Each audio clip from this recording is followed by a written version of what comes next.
Operation Mahadev सेमाने धर्म पचारिकी मारथिले तांकू धर्म कुहाई मरागला जेतेबेले parliament रे ऑपरेशन सिंदूर को नहीं गर्मागर्मी चलीथिला सेतेबेले इंडियन आर्मी पहलगाम अटैक रो मास्टरमाइंड सुलेमान शाह अर्थात हसीम मूसा को धराशायी करथिले। आतंकवादी Suleman Shah Srinagar Harwan area Dachigam national park पाखरे आउ जणे आतंकवादी सह लुचि रहिथिला।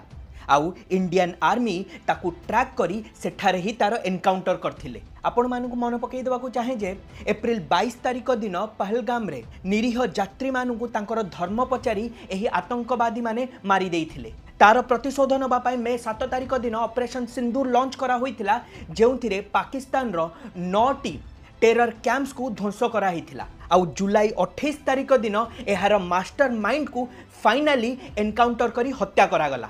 ऑपरेशन महादेव परे एबे भारत सरकार ऑपरेशन शिवशक्ति मध्य आरंभ करचंती। एबे भारत रे आतंकवादी मानकु गिरफ करी जेल रे रखी बिरियानी दिया जीवनी, धरा पड़ले सेठी तांकु हत्या करा जीवो। एटा होउची नुआ भारत।